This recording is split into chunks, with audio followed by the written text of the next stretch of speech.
Things वो entangled हो गई है 20 जगह। अब आप अपने मन में सुख के लिए उन 20 वस्तुओं पे आश्रित हैं, तो x डिवाइडेड बाई 20 है। अब मान लीजिए आपने आत्म संयम किया और 5 चीजों से अपना मन हटा लिया, तो x डिवाइडेड बाई 15 हो गया, नेट रिजल्टेंट बढ़ गया। क्यों?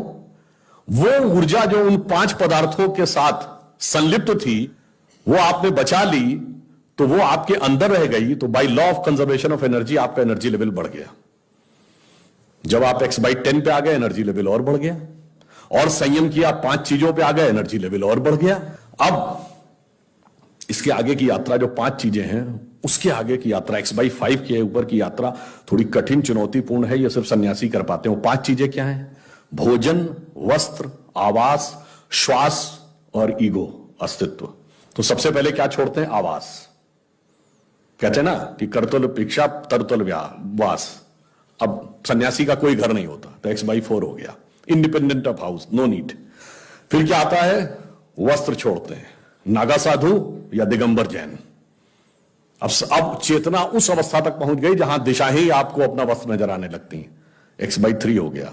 अब भोजन, अब कॉन्शियसनेस उस लेवल पे पहुंचती है जहां पर उसको ऊर्जा लेने के लिए पदार्थ की जरूरत नहीं है, वो सीधे कॉस्मिक एंगल से एनर्जी ले सकती है। जैसे आपने सुना होगा बहुत से ऐसे महात्मा होते हैं महीनों महीनों तक नहीं खाते। वो एक स्टेज आती है जब आप उस अवस्था में पहुंच जाते हैं कि आप सीधे कॉस्मिक एनर्जी को ग्रहण करने की स्थिति में आ जाते हैं, आपको मटेरियल एनर्जी की जरूरत नहीं, तो x बाई 2 हो गया।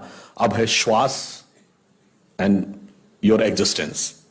जब तक मेरी सांस चल रही है तब तक मैं हूं, पर जिस क्षण आप श्वास को भी नियंत्रण करने की क्षमता प्राप्त कर लेते हैं, your consciousness become independent of your breathing. मैं चाहूंगा तो मेरी सांस चलेगी, जब नहीं चाहूंगा तो सांस नहीं चलेगी, फिर चाहूंगा तो सांस चलने लगेगी। यह अवस्था होती है समाधि की अवस्था। तो आप x बाई 1, तो x by 1 is equal to x।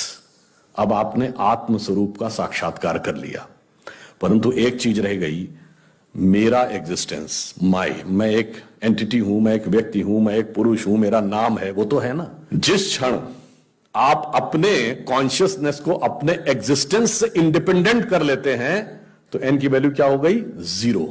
तो x divided by 0 is equal to infinity.